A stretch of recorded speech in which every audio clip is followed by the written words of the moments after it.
پوچھنا چاہتا جی، علم کا آغاز. سب سے پہلے میں آپ سے یہ بتاتا چلوں کہ میرے والد صاحب جو ہے سعودی عربیہ میں عربک گرامر کے استاذ تھے. ڈفرینٹ کالجز میں ڈفرینٹ اسکولس میں انہوں نے پڑھایا. تو ہماری پوری فیملی وہیں رہتی تھی اور میری پیدائش وہیں کی سعودی عربیہ کی. ڈفرینٹ ریجن میں ٹرانسفر ہوتا رہا والد صاحب کا. اسی حساب سے ہمارے بھی تعلیم کا جو سفر تھا ایک ڈسٹرکٹ دوسرے ڈسٹرکٹ تک یا دوسری سٹی تک سعودی عرب میں ودن سعودی عرب. ودن سعودی عربیہ. سب سے پہلے یہی میں کہوں گا کہ والد صاحب اور گھر کا جو ماحول ہوتا ہے اس کا کہیں نہ کہیں بہت بڑا امپیکٹ ہوتا ہے. اب آپ سوچیے کہ والد صاحب استاذ تھے تو ہمیشہ سے بچپن سے میرا یہ خواب رہا کہ میں استاد ہوں. اور آج آپ کے سامنے میں موجود ہوں. الہ آباد یونیورسٹی سے وابستہ ہوں اور اسی درس و تدریس سے جڑا ہوا ہوں. تعلیم کا سفر جو میرا آغاز ہے بچپن سعودی میں گزرا. تو وہاں کا جو پرائمری سیکشن تھا وہاں پہ ایڈمیشن ہوا ہمارا.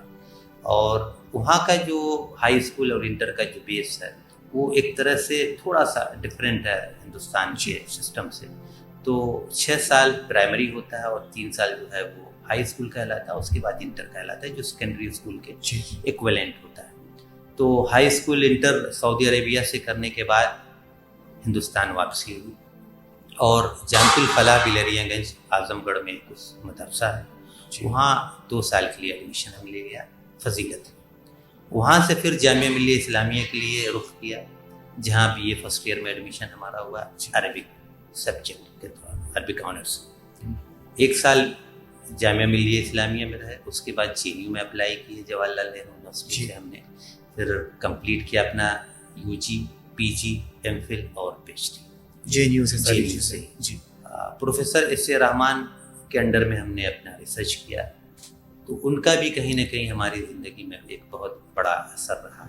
والد صاحب ایک استاد تھے لیکن بہت کم عمری میں انتقال ہو گیا تھا. اس وجہ سے بہت ویسی چیزیں جو رہ جاتی ہیں کچھ انکمپلیٹ پرسنالٹی میں جو چیزیں میں بڑا ہو کر دیکھنا چاہ رہا تھا وہ میرے استاد میں وہ چیزیں نظر آئیں اور ان کو بھی میں نے اپنا ایک اسوہ بنایا کہ انہی کے طرز پر چلیں گے اور